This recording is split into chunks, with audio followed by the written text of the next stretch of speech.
Which are of grave public importance. एक तो हमारा अटैचमेंट ऑफ टीचर्स और दूसरा एक सीटेट का इशू जो है।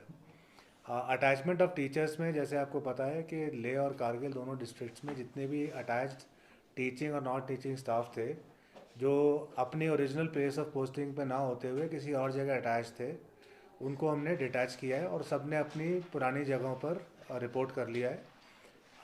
इवन मेडिकल केसेस जो थे उसको वो भी रिपोर्ट कर गए हैं।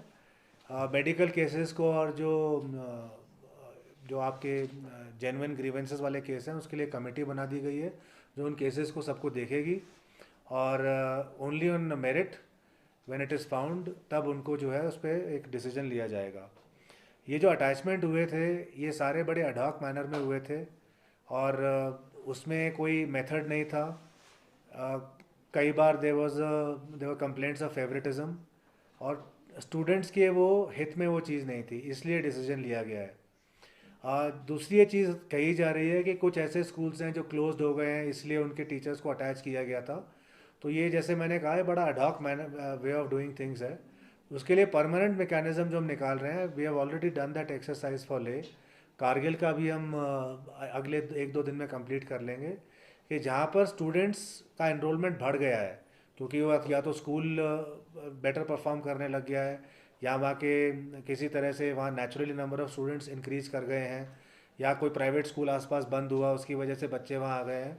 तो जहाँ पे भी students have increased in number वहाँ पर जो है हम वर्कआउट कर रहे हैं कि कितनी वहाँ पे पोस्ट और चाहिए। तो वी विल एक अडॉक मैनर को छोड़ के एक permanent way of transfer of post ही करेंगे and once post are transferred then transparent method से जिसमें पिक एंड चूज़ नहीं होगा, जिसमें ट्रांसफ़र पॉलिसी भी एप्लीकेबल होगी, फिर टीचर्स को वहाँ कॉम्पिटेंट अथॉरिटी पोस्ट कर पाएगी। कई ऐसे लोग थे जो नॉन टीचिंग स्टाफ जो ऑफिस में अटैच थे जो जबकि वो टीचिंग में होना चाहिए था। अगर नॉन टीचिंग स्टाफ है तो वो ऑफिस में अटैच होने के अलावा कहीं और भी किसी के घरों में भी अटैच थे। तो इस प्रथा को बड़ा सीरियसली लिया गया कि ठीक प्रथा नहीं है। जो टीचिंग और नॉन टीचिंग स्टाफ है वो केवल बच्चों के लिए है और बच्चों की एजुकेशन को इम्प्रूव करने के लिए है, इसलिए स्टेप लिया गया। एंड जैसे मैंने बताया कि जो पूरा प्रोसेस है ऑफ अटैचमेंट उसमें पिक एंड चूज़ है, उसमें then there is no policy that is followed. Otherwise transfer की पॉलिसी है जिसमें कोई क्वेश्चन कर सकता है कि भाई आपने किसी एक आदमी को फलां स्कूल से फलां स्कूल भेजा है तो वो पॉलिसी का उल्लंघन आपने किया है, तो somebody can question it. But attachment is a very ad hoc mechanism of HR management. तो इसको एक कॉल लेते हुए फॉर प्रॉपर HR मैनेजमेंट उनको डिटैच किया गया है। एंड अब हम जहाँ पर भी ज़रूरत होगी ज़्यादा टीचिंग नॉन टीचिंग स्टाफ की, वो स्टडी उन्होंने ले की कर ली है, कारगिल की भी कर 2 दिन में हो जाएगी। तो हम पोस्ट ट्रांसफ़र करके वहाँ एक्चुअल लोग भेजेंगे। तो इसमें बच्चों की पढ़ाई जो है हमारा पूरी वो रहेगी कि बच्चों की पढ़ाई किसी भी तरह से हैम्पर ना हो।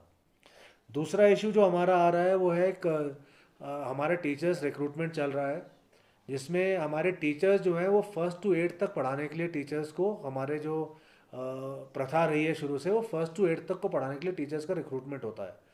RRs में लिखा हुआ है सीटेट क्लियर किया होना चाहिए। तो इसमें कन्फ्यूजन हुआ था कि सीटेट 1 होना चाहिए या सीटेट 2 होना चाहिए। नाउ सीटेट 1 जो है वो केवल 1st to 5th तक के टीचर्स जो बच्चे हैं उनको पढ़ाने के लिए टीचर्स का होता है और 6th to 8th तक जो है उसमें सीटेट 2 होता है। यहाँ पर ऐसा कोई डिस्टिंक्शन नहीं किया गया। Teachers can are liable to move from 1st to 8th anywhere. उसके लिए गवर्नमेंट ऑफ इंडिया की और NCTE की गाइडलाइंस बड़ी क्लियरली कहती हैं कि 1st to 8th तक अगर वो टीचर पढ़ाएगा और उसका आप रिक्रूटमेंट कर रहे हैं तो उसको सीटेट 1 और सीटेट 2 दोनों क्लियर करने होते हैं। तो हमने ये क्लैरिफिकेशन अब जो सबॉर्डिनेट सर्विसेज बोर्ड है उसको भी दे दिया है, SSRB को। And they will be conducting the exam shortly. तो ये सीटेट एग्ज़ाम जो है हर 6 महीने होता है। लास्ट भी हमारा अगस्त में किया है भारत सरकार ने, जिसने 127 बच्चों ने लद्दाख के जो है उसे क्लियर किया है। सो ये लोग भी एलिजिबल हो जाएंगे may be if not in this round of exams in the next round of exams.